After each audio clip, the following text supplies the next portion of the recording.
Queridos hermanos, estamos en esta serie acerca de la gloriosa iglesia de Dios. Y empezamos a hablar hace 2 semanas acerca de lo distintivo que es la iglesia de Cristo. Y la semana pasada estuvimos hablando de los primeros 3 puntos y queremos continuar hoy con el 4º punto en cuanto a lo distintivo de la iglesia. Dijimos que tenemos una motivación distintiva, porque nos identificamos como hijos de Dios, como iglesia de Cristo. Y dijimos que si esto no le motiva a usted a vivir la vida cristiana, mis queridos hermanos, cualquier otra cosa que le motive es superficial. Pero también dijimos que tenemos a un Señor distintivo, único. Nadie hizo las obras que Él hizo. Nadie pudo hacer lo que Cristo hizo y decir lo que Cristo dijo. Tenemos a un Señor distintivo que dio su vida por nosotros, murió y resucitó. También tenemos una misión distintiva. Es la obra de Cristo mismo aquí en la tierra a través de su iglesia. Pero también, mis queridos hermanos, tenemos un mensaje. Usted y yo tenemos también un mensaje distintivo. ¿Cuántos decimos amén a esto? Es la realidad. Tenemos un mensaje distintivo, mis queridos hermanos. Es la 4ª característica que podemos mencionar en cuanto a la iglesia. En 1 Timoteo 3:16 dice: indiscutiblemente grande es el misterio de la piedad. Allí está la clave, mis queridos hermanos, porque es tan grande el mensaje que usted y yo tenemos para el mundo. Dijimos que allá en ese tiempo, en Éfeso, o sea, se le escribe a estos hermanos creyentes en Éfeso, había un culto grande a la diosa, a la Artemisa, según los griegos, y a la diosa Diana, según los romanos, ¿no? Y había un canto, había un anuncio, había un decir por todas partes: grande es la Diana de los Efesios. Grande es la Diana de los Efesios. Bueno, conociendo este dicho que hace el apóstol Pablo cuando le escribe a la iglesia, le dice a ellos: no es Diana la que es grande.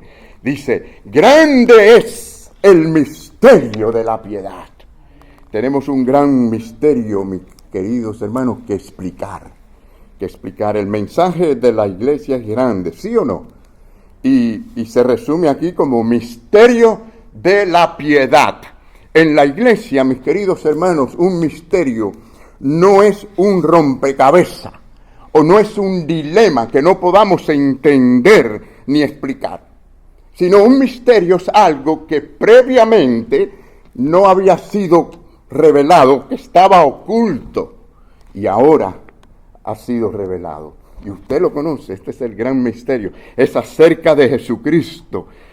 Y bueno, el misterio del que habla aquí el apóstol Pablo y que la iglesia es llamada a predicar, a proclamar, ¿no?, a defender, es acerca de la persona y la obra de Jesucristo en la cruz del Calvario, en todo lo que Él hizo, ¿verdad?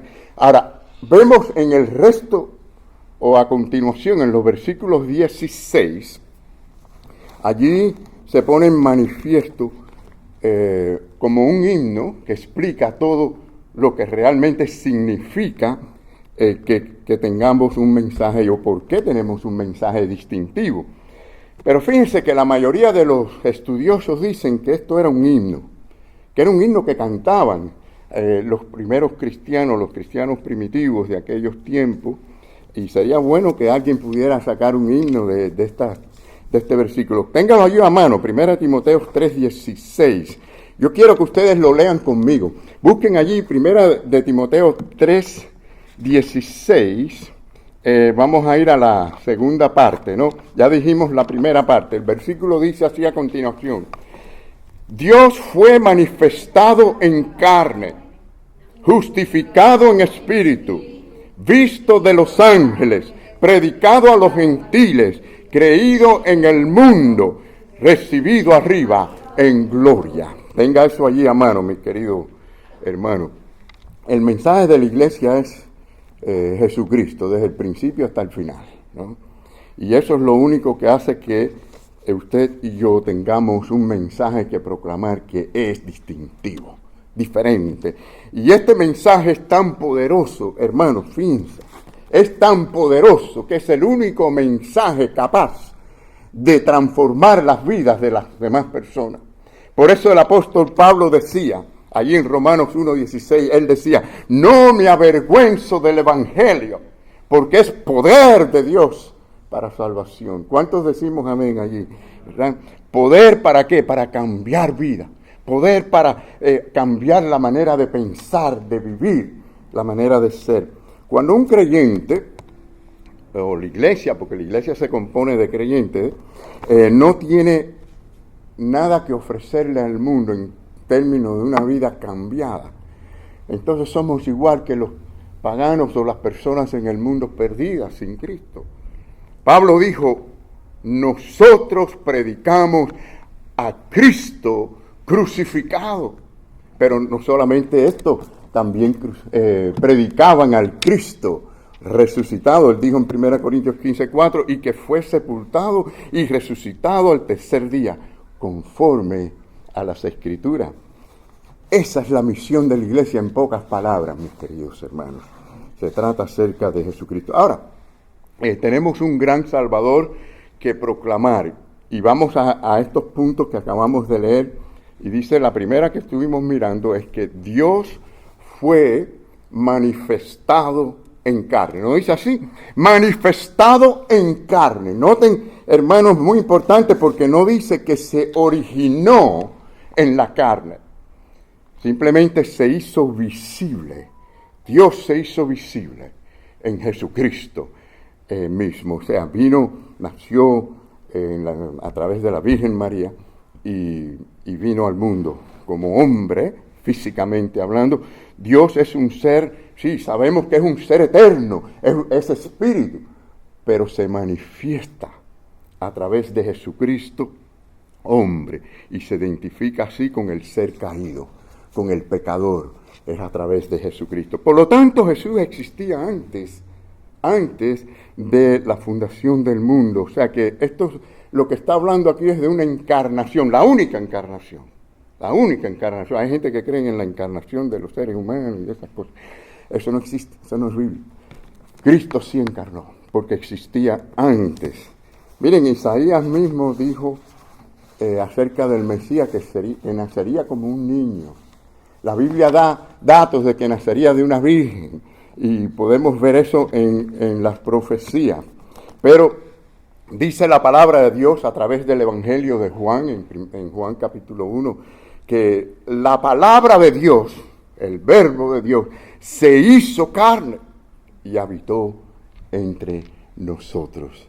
Y vimos su gloria como la del unigénito, lleno de gracia y de verdad. Así que al ser Dios encarnado, no solamente fue concebido de manera sobrenatural, sino que Él vivió una vida sobrenatural. Nadie puede vivir una vida sobrenatural si no es sobrenatural, ¿no? Así que la siguiente línea que vemos, o digamos estrofa del himno, si así queremos decir, ¿cómo dice, hermano? Justificado en el Espíritu, en el Espíritu. Y noten que cada una de estas cosas se relaciona también con nosotros en la forma que debemos proyectarnos al mundo, porque Dios se manifestó en Jesucristo, ¿verdad? Y Jesucristo se manifiesta en nosotros a través de la iglesia. También aquí dice que el Espíritu justifica todo lo que Él hizo, todo lo que Él dijo, para que entendamos quién Él es. Pero también Dios, a través de Cristo, nos justifica a nosotros. Ahora, miren, todo lo que Jesús dijo, hizo, todas las cosas, todas las reclamaciones fueron comprobadas ciertas por esa obra del Espíritu Santo. Jesús mismo lo demostró de manera natural. Y yo quiero decirles esto en tres maneras para que ustedes vean, por lo menos en tres maneras. Vamos a ver cómo se manifiesta de manera sobrenatural. Por ejemplo, en primer lugar, ¿no? Nuestro Salvador vivió una vida pura, limpia, sin pecado. ¿Quién de nosotros puede decir eso? ¿Qué profeta, qué hombre puede decir que fue o ha sido y será sin pecado? Bueno, seremos sin pecado completamente algún día, ¿verdad? En gloria. Pero sí, a él trataron de acusarlo como de pecador. Y en una ocasión que él leyó la mente de la gente, el corazón de la gente, Jesús le dijo, ¿quién de vosotros me redarguye a mí de pecado? ¿Quién se atreve a decir que soy pecador? A ver. Ningún profeta puede decir algo así, ningún hombre, ninguno de nosotros se atreve a decir algo de esto, ¿verdad? Él dijo, pues si digo la verdad, ¿por qué vosotros no me creéis? Miren cuán ciego estaban ellos. Tenían allí la santidad misma de Dios, la palabra, el verbo mismo de Dios, el mismo Dios encarnado, diciendo la verdad, y no lo veían y lo rechazaban. Así que no hubo respuesta en esta ocasión, no pudieron responder. Dice la historia bíblica que no tuvieron respuesta, porque de verdad no hallaban en él falta. Pero sí, también Jesús experimentó las tentaciones. Es decir, que de manera sobrenatural, porque él era el Hijo de Dios, pudo vencerla, cada uno de ellas, sin pecado. Así que usted tiene que ser perfectamente santo para vivir una vida sin pecado. Y Jesucristo es el único, ¿verdad? No hay justo ni aún uno, dice la Biblia, ¿no? Pero Jesucristo sí. Y mis queridos hermanos, por eso Cristo pudo decir en ocasiones, tus pecados te son perdonados. ¿Algún hombre dijo eso antes? ¿Algún profeta? Nadie puede perdonar pecados sino el Señor. La segunda manera en que nosotros podemos decir que Cristo mismo demostró ser sobrenatural fue a través de los milagros. Los milagros. Es decir, nadie pudo levantar a la gente de entre los muertos. Nadie pudo realmente caminar sobre las aguas y ordenarle a otra persona que lo hiciera por medio de la fe en Él. Solamente Jesucristo. Nadie pudo sanar a los enfermos, a los lisiados.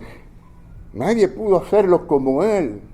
Solamente por el poder sobrenatural de Jesús. Jesús dijo a los discípulos en la última cena, si ustedes recuerdan, Él mismo les dijo a los discípulos, creedme que soy en el Padre y el Padre en mí.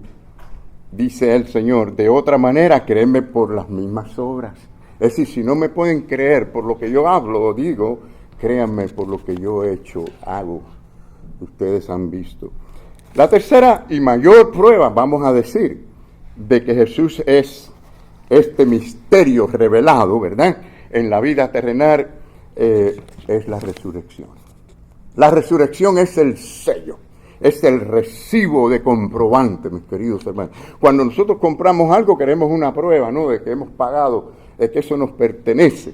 Y pedimos aunque hoy en día me maravillo como a través de estos medios he llegado a lugares que me dicen, si quieres el recibo por correo electrónico, y uno hace así, pone el correo electrónico y ya no le tienen que dar un papel, ¿no? Ya lo tienes ahí en el teléfono. Pero es el comprobante. Y la resurrección es nuestro recibo, nuestro comprobante de la salvación. Cristo no solamente murió, sino que resucitó de entre los muertos, mis queridos hermanos. Así que vemos esto. Ahora, la siguiente declaración, ¿cuál es? A ver, dígame usted. Visto por los ángeles. Visto por los ángeles.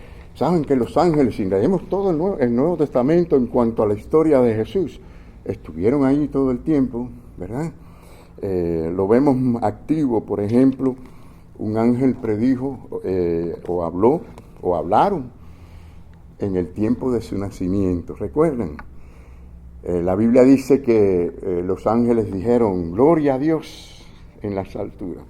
Y noten que dije que los ángeles dijeron, no dije que los ángeles cantaron, ¿no? Muchos dicen que los ángeles cantaron, pero bueno, la Biblia no dice que cantaron, dice que los ángeles dijeron. Y dijeron, gloria a Dios en las alturas. Y hablaron con José, hablaron con María, estuvieron alrededor de todo este asunto, guiándoles a ellos. Pero también, mis queridos hermanos, en el momento de la tentación en el desierto, se vio que allí estaban también los ángeles del Señor. En el tiempo de la crucifixión, de la muerte de Jesucristo, recuerdan en la tumba que los ángeles mismos se ocuparon de remover aquella piedra, y también en la ascensión al cielo. De allí estaban los ángeles anunciando y diciendo que llegará el momento en que se tocará la trompeta y asimismo regresará el Señor por nosotros, ¿verdad? ¿Cuántos queremos ese día, no? Qué día más maravilloso, el día que el Señor venga en gloria. ¿Y cómo será ese tocar de esa trompeta de Dios o de esos ángeles con esos sonidos tan maravillosos? Será impresionante, ¿verdad, hermano? Que se abran los cielos y veamos la gloria de Dios y veamos al pueblo de Dios venir con Jesucristo. Iremos con Él, como dice el apóstol Pablo. Pero sí, mis queridos hermanos, los ángeles tuvieron una participación muy importante. Y quiero déjenme decirle, hermanos, que los ángeles, los santos ángeles, no se impresionan con las obras de los hombres. Y por otro lado, también tenemos que decir que los demonios no le tienen miedo a los hombres. Cuando vemos todo esto, es el Dios hombre Jesucristo a quien le tienen miedo y terror estos demonios caídos. Y es al Señor Jesucristo a quien adoran los ángeles de Dios. Dice la palabra de Dios en Santiago, el capítulo 2 dice que también los demonios creen, ¿y qué más? Tiemblan. Creen y tiemblan. Por eso a veces que el diablo hasta le dice a la gente, miren qué engañoso es, le dice a la gente, crean, sí, ¿cómo no crean? Pero es que una fe superficial no es verdadera fe. Y tiene mucha gente creyendo y en muchas cosas también. Ahora, hay 3 estados más que tenemos que decir de estas estrofas. El cuarto es predicado a los gentiles. Comenzó en Jerusalén, ¿verdad? Y después, Judea, Samaria, ¿y hasta dónde? Hasta lo último de la tierra. Esta es la gran comisión. Usted y yo tenemos este privilegio. Cristo no está ahora aquí en cuerpo, pero sí está la iglesia de Cristo, el cuerpo de Cristo. Y nosotros tenemos esa misión. Nos toca a nosotros llevar esa misión adelante. Así que la iglesia primitiva proclamaba a Jesucristo resucitado, al Cristo que dio su vida por los pecadores. Ahora, los discípulos de Jesús, llenos de esta verdad, se enfrentaron a un mundo difícil, de persecución, sin temor a morir, dispuestos a dar sus vidas, y dieron sus vidas. Creo que con la excepción de Juan, todos fueron mártires. Salieron a proclamar a las naciones. Mis queridos hermanos, no debe ser nada diferente con usted y conmigo, con nosotros. Tenemos que sentir ese fervor, ese deseo, es ser parte de esa misión que el Señor nos ha dado. Quiero que vengan conmigo la quinta expresión que vemos aquí en este himno. Dice, creído en el mundo. Esto no quiere decir que todo el mundo ha creído, o que todo el mundo va a creerlo. Dice que es creído en el mundo, en este mundo de tinieblas. Habrán gente que van a creer por el testimonio, por la predicación del Evangelio. Es decir, es el mensaje de Jesucristo predicado y respondido por mucha gente. Así que la gente, mis queridos hermanos, la gente por todos lados se están muriendo por algo en que creer. Y es nuestra responsabilidad llevar la verdad para que crean en la verdad. Pablo puso fin a esta gran afirmación, y este es el último que estamos viendo aquí, a esta gran afirmación de fe, de que Jesucristo fue llevado arriba en gloria. Llevado arriba en gloria. Así que este fue el momento de la ascensión. Los ángeles estuvieron allí también. Y es más, dijeron a este Jesús que ha sido tomado de vosotros al cielo, vendrá de la misma manera como le habéis visto ir al cielo. Así vendrá el Señor. Y vendrá, dice la Biblia, como ladrón en la noche. ¿Qué quiere decir eso? Que nadie va a saber el momento, ni la hora, ni el día. Pero ¿saben algo, hermanos? Yo les puedo decir, que la venida del Señor se acerca. ¿Cuánto nos damos cuenta de que se acerca, mis queridos hermanos? Y tenemos que vivir conscientes de que el Señor puede venir en cualquier momento.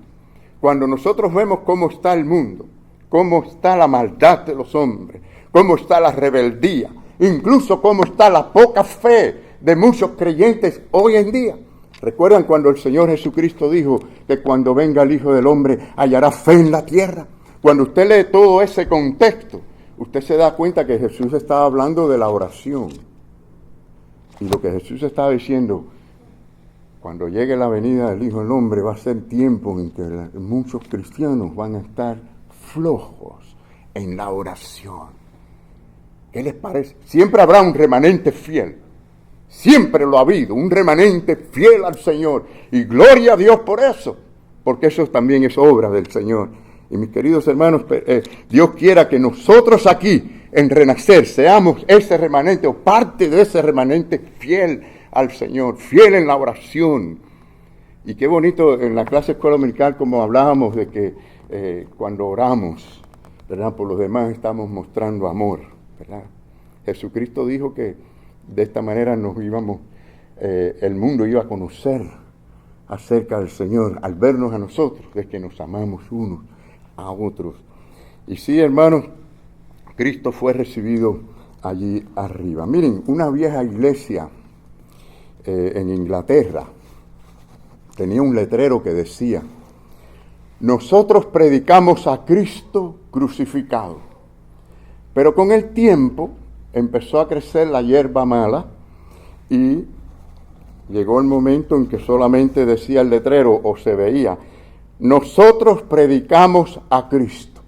Es decir, la hierba mala había tapado la parte de que había sido crucificado. La hierba continuó creciendo y en poco tiempo se leía: nosotros predicamos. Ya no estaba ni Cristo ni la resurrección de Cristo o el Cristo crucificado. Continuó la hierba mala creciendo y lo único que se veía era nosotros. Queridos hermanos, nos puede pasar lo mismo. Nos puede pasar lo mismo cuando la vida se trata del yo. Y yo, y lo que yo quiero, lo que yo deseo. Y no somos parte de esa misión, no somos parte de esa obra. Déjenme decirle que ya eso ocurrió en la historia. Por desgracia tenemos que decir que esto ocurrió y ustedes lo saben. Empezó bien, con un gran avivamiento explosivo en el mundo, pero luego, mis queridos hermanos, poco a poco la iglesia comenzó a morir en cuanto a esto. Y llegó el momento que solo se veía la palabra nosotros. La iglesia era un edificio muerto, un edificio oscuro, vacío. Y el Señor en su misericordia trajo al mundo la reforma. Gloria a Dios por esa reforma. Allí empezó de nuevo un avivamiento, pero debo advertirle, mi querido hermano y amigo, que parece que muchos estamos volviendo a esos tiempos de oscuridad en que nos estamos alejando del Señor y de la misión de Cristo.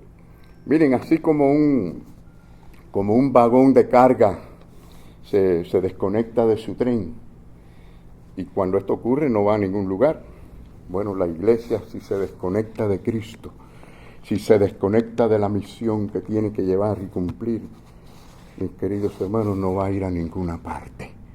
Tenemos que ser fervientes en esa obra, en esa misión. Tenemos que asegurarnos de que la iglesia no pierda su motivación única, especial, distintiva, la relación con nuestro Señor distintivo, su misión y su mensaje distintivo. ¿Cómo está, mi querido hermano? ¿Cómo está su consagración al Señor? ¿Cómo está su devoción a Cristo? ¿Cómo está su vida cristiana en cuanto a servir, obedecer, a ser parte de la obra, a ser parte de la misión? Lo más importante que podemos hacer en estos tiempos es reconocer nuestra falta, nuestro poco compromiso y pedirle perdón al Señor. Y decir, Señor, perdóname porque no te he sido fiel como debía serte fiel. Y enfocarnos más en Jesucristo y su obra. Muchos están enfocados en las cosas del mundo, en las cosas que tienen que hacer, muy preocupados por todo. Juzgamos esto, juzgamos esto otro, pero no nos miramos a nosotros mismos. ¿Cómo estamos delante del Señor? ¿Estamos sirviendo a Cristo? ¿Estamos amando a Cristo? ¿Tenemos un compromiso con Él? ¿Su palabra es viva y es eficaz en mi corazón? Dios nos ayude de corazón. Dios tenga misericordia de su iglesia en estos tiempos y que tenga gracia para con nosotros, para que su iglesia se avive, para que su pueblo se levante y seamos una voz, un faro ardiente en medio de tantas tinieblas y de tanta maldad. Pero tenemos que empezar por reconocer quiénes somos y para qué estamos aquí en este mundo. Que el Señor les bendiga a todos, mis queridos hermanos.